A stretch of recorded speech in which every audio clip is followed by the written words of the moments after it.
Acer সন্দৰ্ভত সদৌ অসম গৰিয়ামৰীয়া দেশী জাতীয় পৰিষদৰ সংবাদমেল নিৰ্বাচন আয়োগৰ নীতি নিয়মক আদৰণি সংগঠনটোৰ কিন্তু খিলঞ্জীয়া মুছলমান লোকৰ নাম কৰ্তনক লৈ তীব্ৰ অসন্তুষ্টি মুখ্যমন্ত্ৰীৰ অজ্ঞাতে ষড়যন্ত্ৰ চলা বুলি সংবাদমেলত উল্লেখ সংগঠনটোৰ নেতৃবৰ্গৰ সমগ্ৰ বিষয়টোত মুখ্যমন্ত্ৰীৰ হস্তক্ষেপ দাবী সংগঠনটোৰ নেতৃত্বৰ সমস্যা সমাধান নহলে বুদ্ধিজীৱী আৰু বিজ্ঞ মহলক লৈ অনুষ্ঠিত কৰিব জাতীয় অভিৱৰ্তন প্ৰয়োজন ভোট বৰ্জনৰো হুংকাৰ গৰিয়ামৰীয়া দেশী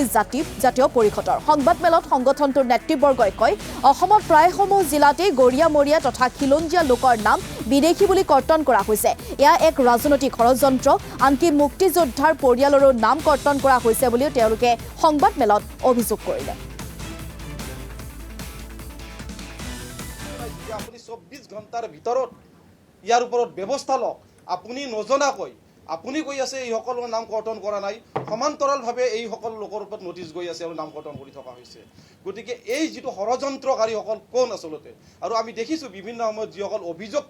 অভিযোগকাৰীসকলৰ নাম ঠিকনা যি দুই চাৰিজনৰ পোৱা গৈছে তেওঁলোকে একোৱে নাজানে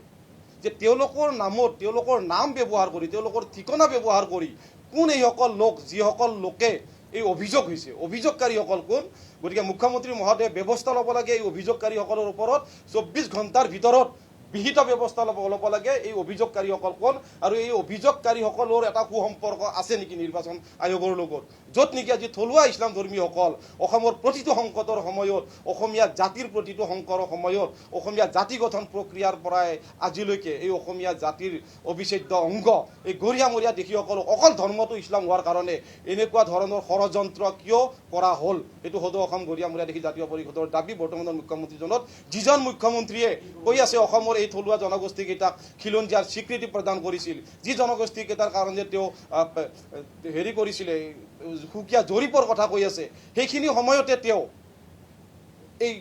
ষড়যন্ত্ৰত লিপ্ত হৈছে কিছু লোক সঁচাকৈ যদি মুখ্যমন্ত্ৰীজনে এই ব্যৱস্থাৰ ওপৰত ব্যৱস্থা নলয় এই ষড়যন্ত্ৰীসকলৰ ব্যৱস্থা নলয় তেতিয়াহ'লে ভাবিম আওপকীয়াকৈ এই মুখ্যমন্ত্ৰীজন জড়িত আছে নেকি অসমৰ থলুৱা মুছলমানসকলকো মুছলমান বুলি একাকাৰ কৰা এটা ব্যৱস্থা কৰিছে নেকি সেইটো কিন্তু আমি সদৌ অসম গৰিয়ামৰীয়া দেশী জাতীয় পৰিষদৰ সন্দেহ উপজিব নিৰ্বাচনৰ আগত যদি আমাৰ সমস্যাসমূহ সমাধান নহয় তেতিয়াহ'লে আমি ইয়াৰ কি ব্যৱস্থা ল'ম আমি জাতীয় জনগোষ্ঠীয় অভিৱৰ্তন পাতিম আমি যি ধৰণৰ গণতান্ত্ৰিক ব্যৱস্থা ল'ব লাগে প্ৰতিবাদ হওক ভোট বৰ্জন হওক বা অন্য যি পন্থা আছে